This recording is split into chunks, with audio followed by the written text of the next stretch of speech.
A very good evening. Welcome to the August 25th day of 2023. I'm Nasser Lima, sign language interpreter for tonight is Felista Adundo.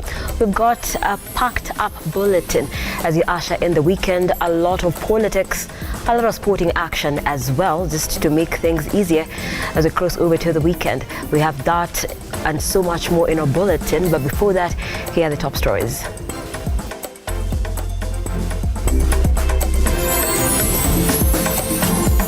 Tonight on Look Up Weekend. What you did was not demonstration. Ilikuwa ni kuharibu mali ya Wakenya. Sisi hatutaki nusu mkati.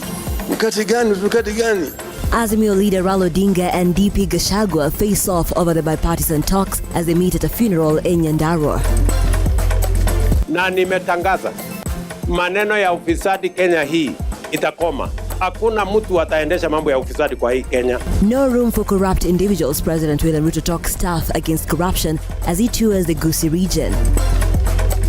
I want to reassure the farmer that we will not be intimidated to cow in. We have put in place measures to cushion farmers in case the market is negatively affected. And cartels are disrupting reforms in the coffee sector, says DP Gachagua as he promises that the government will not relent on reforms. Welcome to Look Up Weekend.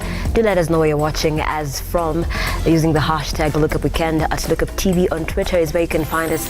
Look Up TV on Facebook and Look Up TV as well on our YouTube channel. Let's begin. Deputy President Rigathi Gachagua and Azimio leader Raila Odinga engaged in a war of words as they attended the funeral of Mau Mau veteran George Njigoya Kagwe, alias Brigadier Kiboko. The two leaders held different opinions on dialogue talks, with Odinga calling on Gachagua to step aside and let the dialogue teams continue with their work. Gachagua, on the other hand, called out Odinga for leading protests in the country, insisting that protests were destructive. Ruga Evil with more. The Deputy President Rigathi Gachagua and the leader of the opposition Raila Odinga met here eye to eye during the funeral of Brigadier John Kiboko. Tunaenda kwa barabara tuko bado kuna shida. Ndio sababu watu wakaenda kule Ufaransa, watu kwa barabara kule Senegal.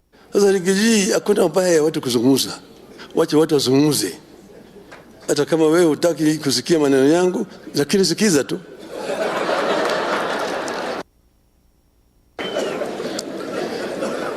Na tena mimi nataka kukuambia usiwe na wasiwasi. Sisi hatutaki nusu mkati. Mkati gani? When Raila got up to speak, he took the opportunity to defend his position in relation to the national dialogue, saying that his goal is not to join the government. Yale yote mimi nishakuwa. Mimi sina haja.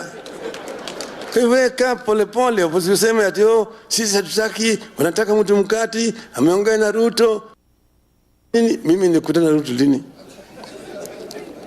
Mimi nimesema yale tuko na maneno swala nyeti nataka yatatuliwe. Raila explained that the conversation will help to eliminate various issues that Kenyans are going through. Yale tuko na maneno swala nyeti nataka yatatuliwe. Na hata watu ukiwauliza watakwambia wewe. Tulipokuwa tunaongea na wao wakati wa BBI, walikuwa nasema one man, one vote, one shilling.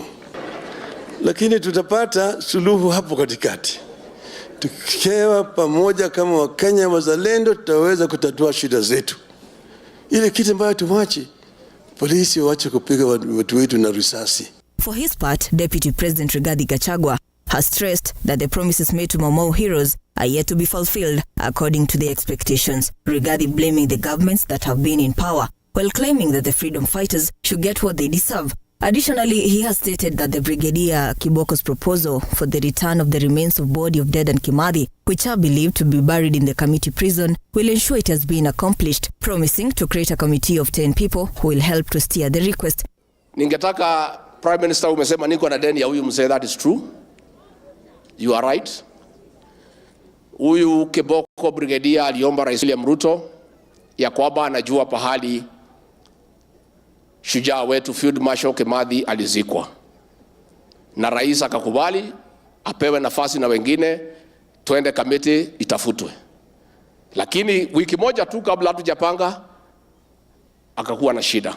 Leaders of Mau Mau, the senior ones from the 11 counties ya Mlima Kenya, wakuje pange kwangu Sagana, tupange, waende kamete wakae, hata kama ni mwezi moja, mwezi mbili. Prime Minister umesema utakuja huko ujiunge na hawa, karibu. So wewe tutakualika kuja tusaidiane from your experience in committee. If there is some useful information you can offer, tusaidiane. Brigadier John Kiboko died last week while receiving treatment in Nairobi Hospital. Ruga Ival, Lookuptv. And the bipartisan talks aiming to resolve differences between the Kenya Kwanza administration and the opposition have agreed to adopt a framework guide to dialogue. The co-chairs Kalonzo Musyoka leading Azimio Umoja coalition and his counterpart in Kenya Kwanza Alliance, Cecily Mbarire, say they will sign the framework next week on Wednesday, once the Senate ratifies the committee on Tuesday as its special sitting. The committee has also dismissed Deputy President Rigathi Gachagua's assertions regarding the objective of the ongoing talks between Kenya Kwanza and Azimio. The Dialogue National Committee between Azimio and Kenya Kwanza coalitions led by Kimani Ichung'wah and Kalonzo Musyoka, the Bombers of Kenya, has reached a consensus operational framework set to be adopted next week during the Wednesday session at the Bombers of Kenya, before giving the public the opportunity to submit their argument to the negotiations team. Kusema kweli tu, hata hayo tumeyajadili na kila moja hapa ana hakika kwamba mazungumzo haya yana umuhimu mkubwa sana. Kwa hivyo yale ambayo yanazungumza huko nje hatuyajali sana.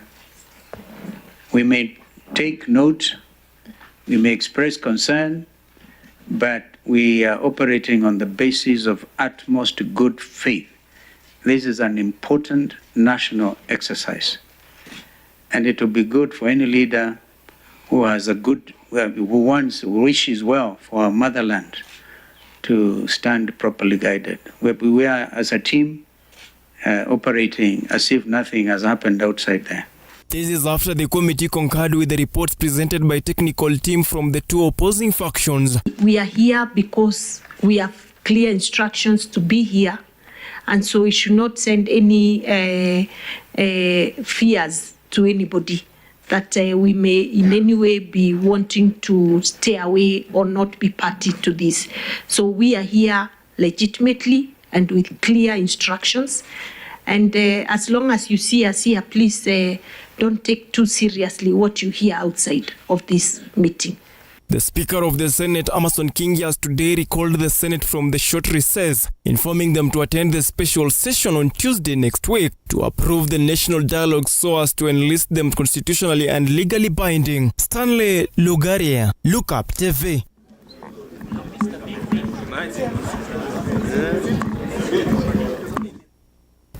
Thank you, Ligare. Moving on, President William RUTO today talked tough on corruption, insisting that no one engaging in the vice will be spared. Speaking in Nyamasege in Kisii County, RUTO said corruption must stop in Kenya no matter what it takes. He insisted that the people engaging in graft have only three options. RUTO said they either relocate to another country, go to jail, or go to heaven. Na nimetangaza maneno ya ufisadi Kenya hii itakoma. Hakuna mtu ataendesha mambo ya ufisadi kwa hii Kenya. Wafisadi wote maneno yao ni tatu. Number 1, wahame Kenya. Number 2, waende jela. Number 3, wasafiri waende mbinguni. Hakuna maneno ingine. There is no other place ya kujificha. Pesa ya wananchi ni pesa ya wananchi. Tumekubaliana?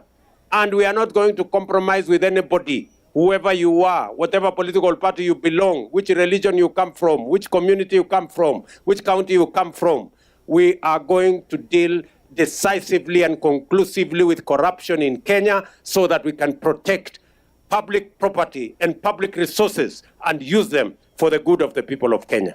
But be cautious, Your Excellency, that even those ones who will be cheering you, some of them, they want your protection. After blundering public resources, you as our president, I want to plead with you, cross the country tafadhali, kwa sababu usiposimamisha sasa mambo ya wizi, hata baada ya wewe kutoka itaendelea. Lakini ukikata hiyo mizizi, nimejaribu hapa Kisii, pia napambana na wengine. Mimi nataka niulize ndugu zetu, tuwache kuhadaa wa Kenya. ati tukifanya maandamano tuharibu mali ya wananchi, tuharibu biashara ya watu, tuchome lami. Saa hii tumekuja hapa kuanzisha hii lami tujenge. Mimi nataka niwaulize, mnataka hii pesa tunatumia kutengeneza hii lami ati mtu wakuja wakishe moto hapa haribu achome lami?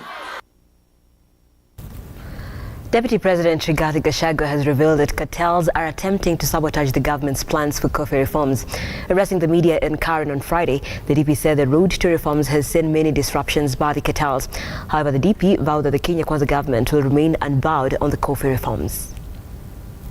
Following the coffee conference held in Meru early this year, in a bid to streamline the coffee sector, Deputy President Rigathi Gachagua has today led stakeholders and legislators in deliberating on the implementation of the reforms proposed. Speaking at his current residence where he hosted the stakeholders, Gachagua lamented over a plot by cartels to paralyze the purchasing of coffee in the country in a bid to hoodwink farmers, while hinting at the government's plan to buy coffee directly from the farmers if the cartels make good their threat. The president has already instructed that the National Treasury is on standby. In case these cartels refuse to buy coffee to create an artificial crisis to stop us from the reforms, the National Treasury will set aside money to buy coffee from the farmers as we push these reforms. So I want to tell these cartels that trick of stopping to buy coffee to create a crisis will not work. With cooperatives and coffee societies mad with mismanagement and embezzlement of funds, the second in command now says that KPCU will be further funded to ensure it can serve farmers adequately. Bring back KPCU and strengthen it. As we talk, we have already put money in the budget for 2023-2024 to enhance the capacity of our mills in Dadora, in Sagana, and in Meru. So the reforms have begun in earnest. Even before you get to the legislative framework, KPCU will be up and running. Again, please look at the issue of multiple licensing. Through these reforms, through the regulations, through the amendments to the Cooperative Act and the Coffee Bill, please look for a mechanism on how to restore huge societies so that we can benefit from economies of scale. And this can be done through legislation. Of course, the officials will fight. Again, we must be prepared. While acknowledging the disruption of the coffee market by middlemen and cartels, Gachagua has assured farmers that the government will not relent in the fight against cartels and will provide further support to the farmers. Naysayers and cartels are working hard against us. Since the coffee conference in Meru County, the market has been disrupted to majorly sway the farmers' trust in these reforms. I want to reassure the farmer that we will not be intimidated to cow in.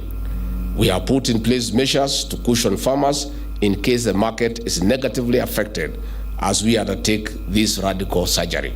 Cooperatives CS Simon Chelegui, however, indicated that the implementation of the reforms have begun in earnest in a bid to ensure the farmers enjoy the fruits of their labor. The licensing of farmers through their county-based cooperative unions to access Nairobi Coffee Exchange and international markets removing the need for middlemen has already been done.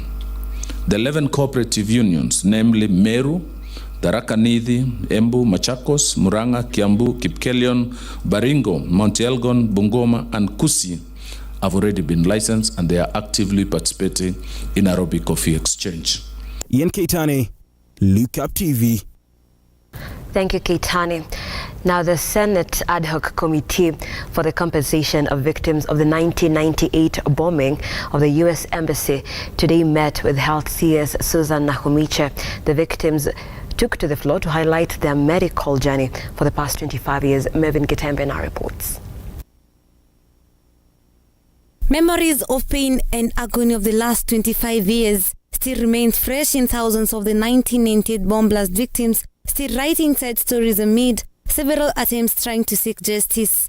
Today, they showed up again before the Senate Ad Hoc Committee and the Health Cabinet Secretary Susan Nakhumicha to highlight their grievances. I wear high heels not because I didn't get injured, but I have back problems. Hata mara nyingine watu wengine husema mzee, mbona unapenda kofia? Lakini huwa sababu zake ni kutuliza pale mahali. Mara nyingine huwa nasikia yani kisunzi, giddiness.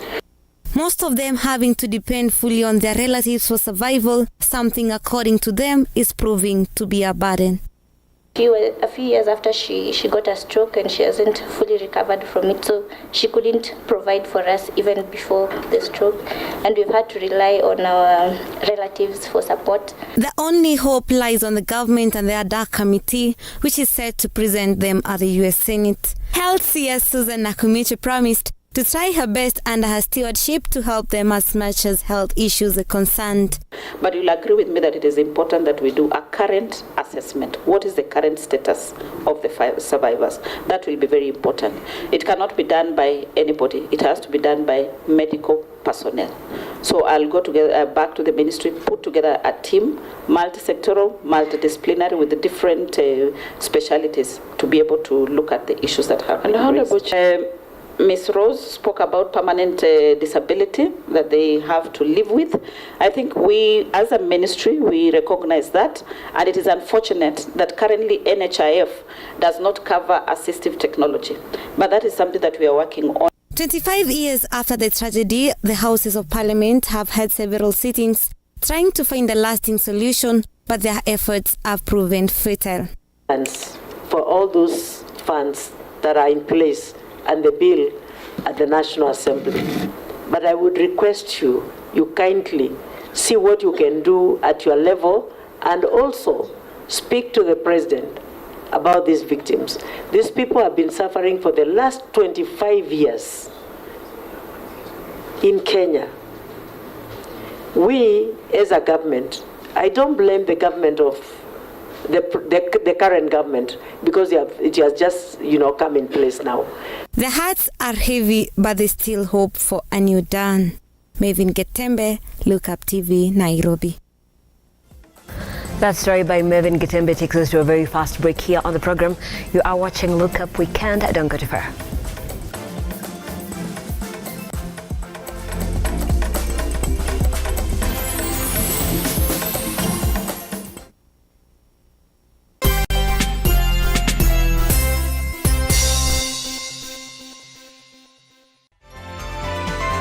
Infinity Industrial Park is one of the largest private industrial parks located along Eastern Bypass, Nairobi, which provides modern infrastructure for smooth operations for industries and business enterprises. Infinity Industrial Park offers world-class amenities and facilities with wide roads, a police station, a power substation, fire station, public transport stage, hospital, and shopping mall. In addition, Infinity Industrial Park also offers CCTV cameras, 24-hour private armed security patrol, sewer, water, fiber optic cable, and 3-phase power connection, added to public utility, canteen, and dining areas. Sail on the golden opportunity to invest in Infinity Industrial Park fully serviced warehouses at a special price of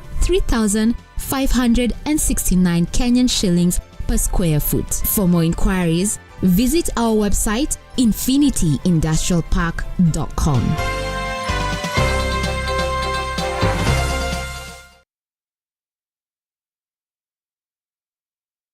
Realize your home ownership dream by investing in Brookvale Tuala, a magnificent prime residential property located in Ongata, Rongai.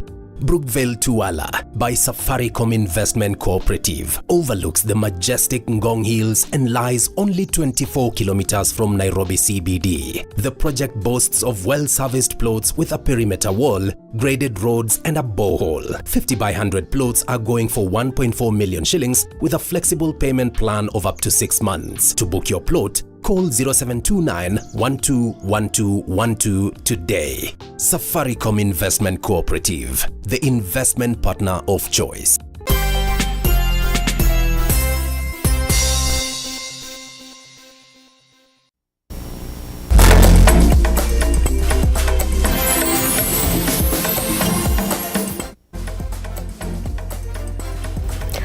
Welcome back. Thank you so much for staying with Look Up TV. This is Look Up Weekend. Nancy Nalima here and Felista Adundo on the Sign Language interpretation. Let's continue. Former IEBC chairman Wafula Chebukati has explained how the electoral agency ensured the August 2022 general elections were free and fair. In a video on his social media, Chebukati said that the IEBC leveraged technological improvements to deliver an impeccable election. He said lessons from previous elections in 2013 and 2017 helped the commission plan better for 2022 elections.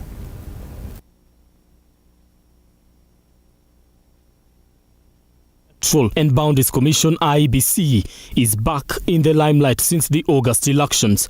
Chebukati, who oversaw a disputed election, has asserted that the country's general election held last year was the freest, fairest and most credible in its history. So it was not easy to get another form from another place other than that polling station. And each of these forms could then be traced to that polling station. And even the forms we generated at constituency level called 34B, which are for the 290 constituencies, were also uploaded on the public portal. And the form 34C, which is the summation of form 34A's, all 46,229 forms, giving the result of presidential candidate, was also uploaded on the public portal. The former chair, who once led a bungled election in 2017, disclosed that in the 2022 election, 99.9% of Form 34As containing presidential results data was scanned and received within 24 hours after the voting day. Wafula Chebukati asserted that the 2022 election differed substantially from previous elections he oversaw during his 6-year tenure as the IEBC chairperson. Chebukati made this revelation during a recent presentation at the role of technology in improving the integrity of the electoral process in Kenya conference, details of which he shared on his social media accounts. How did we do it differently in 2022? The previous years, and particularly 2017, there were issues with transmission of results. There were issues of transmission of results in 2013 general election. Lessons learned from previous elections then helped us plan better in 2022. What we did in 2022 is we said we are not transmitting the text message of the results from the polling stations, because what happens when you transmit the text and then the results forms comes, there's always a problem between the text and the result forms. And then that creates room for misinformation and disinformation again. The former IEBC chairman highlighted the significance of technology interventions, such as the use of electronic devices for voter identification and results transmission, in enhancing the efficiency and credibility of the electoral body. In his presentation, he emphasized the importance of timely and transparent transmission of election results to build trust in the electoral outcome. Delays in the result submission, he contended, can lead to misinformation and disinformation, undermining public trust. The security feature here then is each form that 4As has a QR code specific to that polling station. So you cannot transmit this form from any device or from another polling station. And that's what we did differently. We created a QR code, a 15-digit QR code for each polling station. Chebukati's remarks come days after U.S. Ambassador to Kenya Meg Whitman praised the country for achieving a historic and credible election. However, his assertion contradicts the position of the Azimio La Umoja One Kenya coalition, which has contended that the 2022 polls lacked credibility and challenged President William Ruto's victory. Brian Amuai, Lookuptv, Nairobi. Thank you, Mwai. Now, Kirinyaga woman representative Njeri Maina has today recorded a statement at the Kirinyaga police station following fracas that erupted and led to her head injury on Monday. The county woman rep, who arrived in a wheelchair, was accompanied by Senior Counsel Otiende Omolo, local county MCs Eric Mushina, David Mathenge, and Moses Migwi. Maina was also joined by a section of her supporters, especially women, who were chanting her slogans and songs outside the police station.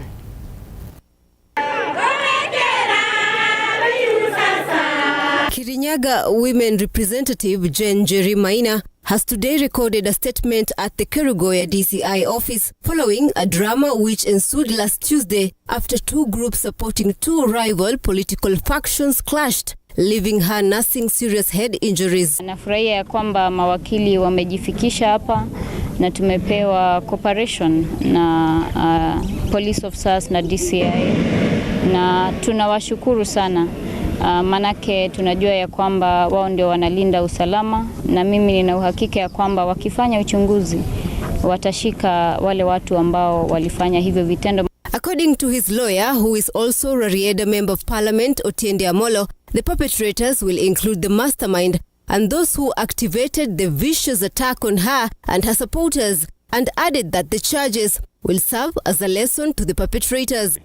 It is our expectation that because she was assaulted by people she is able to identify, we expect that they will finish the investigations quickly and bring those people to book. And therefore, the first aspect is the criminal prosecution for this heinous act. Njeri was assaulted by a group of goons as she and Baragwi MCA David Mathenge were responding to a summon at the DCI headquarters in Kerugoya over their alleged involvement of a water borehole in Kanyekeini ward. Lakini wajue sisi tunakuja pia. Wajue kwamba hata sisi kesho hizo vitu wamekalia tutazikalia. Lakini sisi hatutakandamiza wananchi. Sisi tutawatetea. Na mimi Gasheri hakuna siku ambayo nitakosa kutetea wananchi. Amin Abdurrahman, Lookuptv. And elsewhere, an ailing single mother is seeking justice after her 2 children were sexually abused by a man in Nyamache area of Kisii County. Narrating the ordeal, one of the minors say the incident occurred while they were heading home from school. The mother stated that her children have been hospitalized twice at Nyamache and Ogembo sub-county hospitals, with the bills being covered by her Catholic priest. Additionally, she blames the local chief for not taking action despite her reporting the incident to the police station. These 2 children, brother and sister, are the victim of sexual abuse. Their mother now is crying for justice following the assault that has left her children in distress. They say the man who took advantage of them threatened them with a knife before committing the heinous act. Their tale of how they recollect the event remains a scar in their minds. Nilikuwa natoka zule, huyo mtu, huyo Charles Kirandi akanipata. Akaniambia kuja nitambee hii zaidi. Akaniambia ukinifuati, kuna bali, kuna mali tunaenda, tuna geti. Kufika huko akatoa pangi kwa mfuko. Akaniambia fute hiki kitu.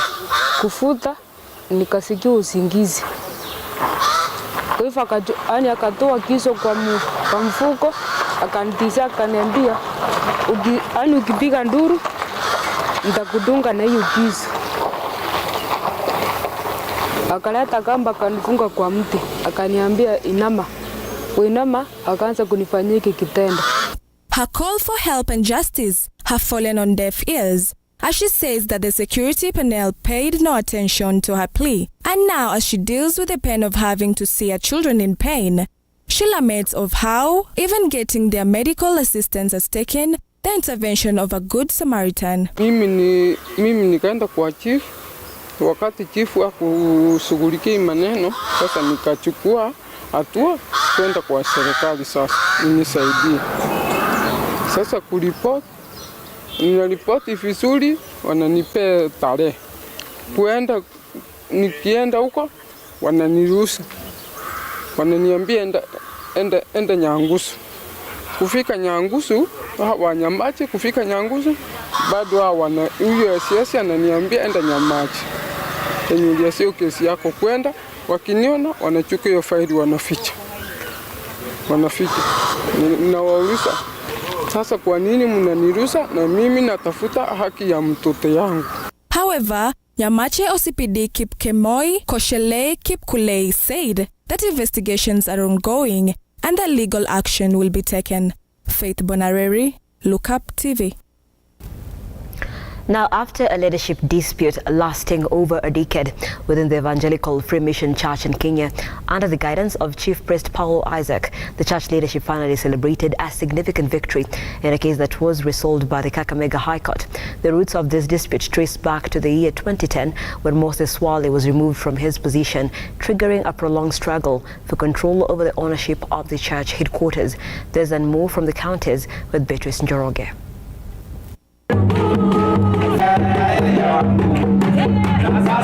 In a church leadership wrangle that originated in 2010, Kakamega High Court has now directed former Secretary General of Evangelical Free Mission Church, Moses Swale, to submit the church's documents and vacate the headquarters. Mimi kuhusu shida ambayo imekuwa kwa kanisa kwa muda mrefu tangu 2010, Moses Swale ametusumbua sana.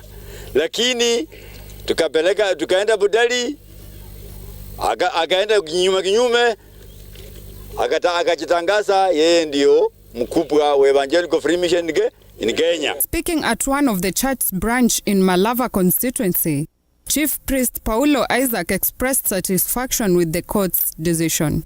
Tumepambana na yeye wakati huu wote, Bwana Moses Swale, tafadhali na kuomba mahali ulipo, wachana na huu mkutano huu wenyewe ni Mzee Paulo Isaac, High Priest. Elsewhere, members of Law Council of Elders, led by their Vice Chairman Mzee James Ayaga, have accused DP Gachagua of holding the president captive and called on him to give the president some space to discharge his mandate as the president. Now, I've always talked about captivity of RUTO by the Gachagua, Kimani Chungwa, Ndindi Nyoro, and Moses Kuria.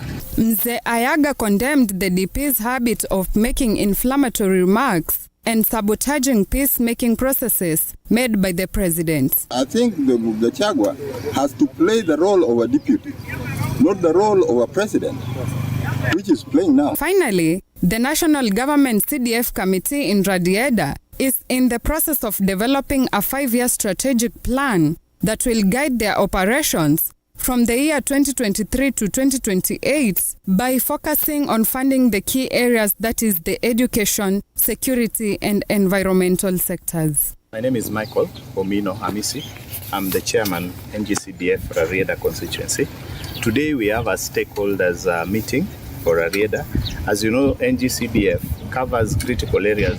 Accounts manager Kennedy Chacha revealed that so far they have pending projects amounting to about 16 million shillings, which will be completed before starting new ones. Beatrice Njoroge, Lookuptv.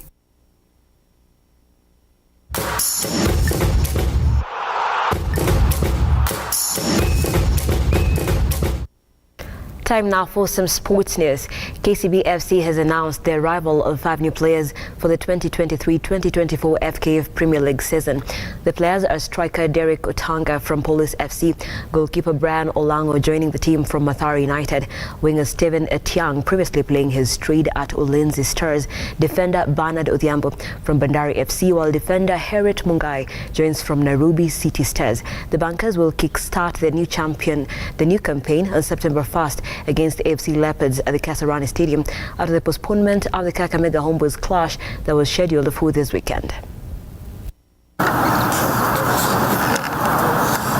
Squad nadhani coach amejaribu to his best ku bring the best players wenye wako available.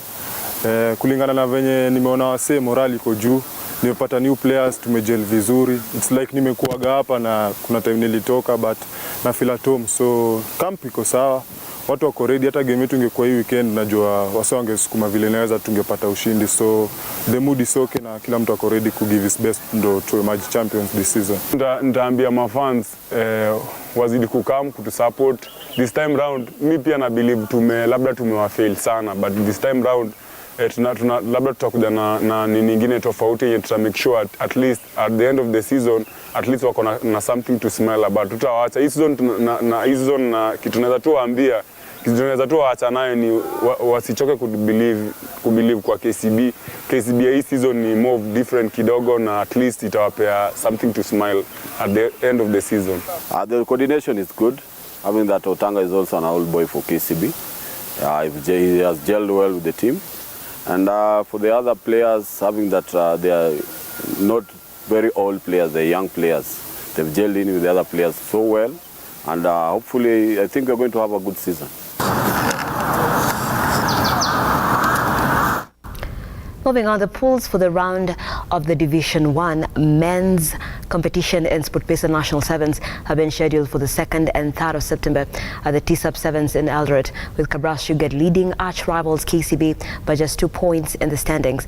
It promises to be a thrilling weekend of Sevens rugby as the quest to be crowned Kenyan Club Sevens Championships in 2023 goes a notch higher.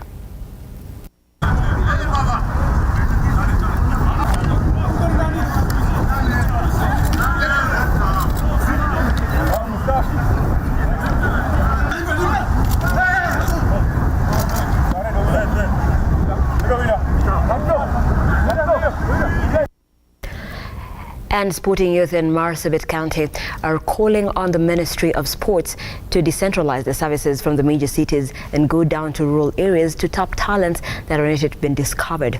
The youth are complaining that the region of northern Kenya has been marginalized by the Ministry of Sports despite engaging in football and athletics. The talent they exhibit is only challenged between themselves, with no local club being featured in the country's national league.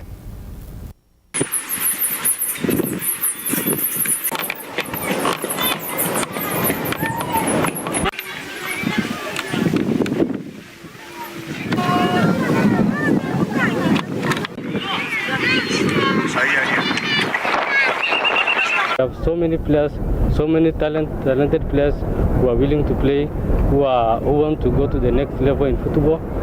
But unfortunately, we could not get any sponsors or anyone who can support us. For instance, we are playing today, the games today, and we have had support from the PPI through Maki.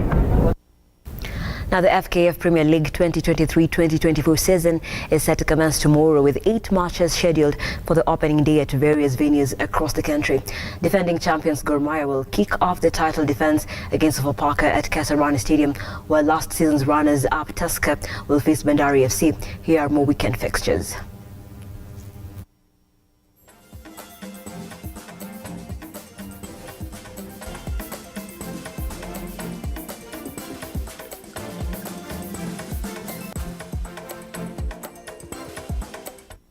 And English Premier League weekend action begins early at Stamford Bridge tonight as the Blues play host to the division's newest entrant, Luton Town, who showed some impressive attacking in their opening weekend against Brighton despite a defeat.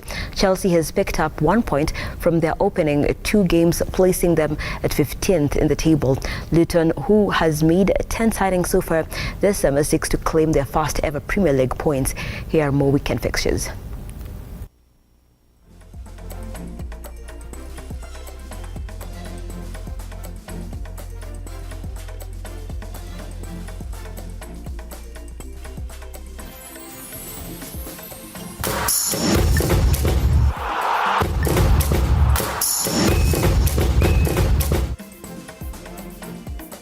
And we've come to the end of the broadcast. We appreciate you so much for being part of this broadcast.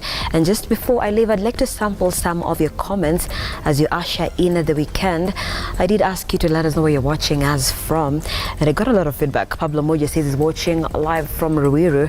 Thank you so much. Alexandra says he is not believing all the election process, as said by Chebukati. And Wilfred Tamara says from Kisii County watching. George Orange says live now. Do let us know where you're watching us from, because Lookuptv comes to you across all of 47 counties, and let's keep engaging right here across and also on our social media platforms at Lookuptv on Twitter, on Facebook, and on our YouTube channel. And for you to catch the latest about what's happening around you and even beyond our borders, www.lookuptv.co.ke is where you can catch the latest. But for now, we appreciate you for watching. I am Nancy Nalima. Our sign language interpreter has been Felista Adundo. Have yourselves a pleasant evening. Have a lovely weekend. Good night.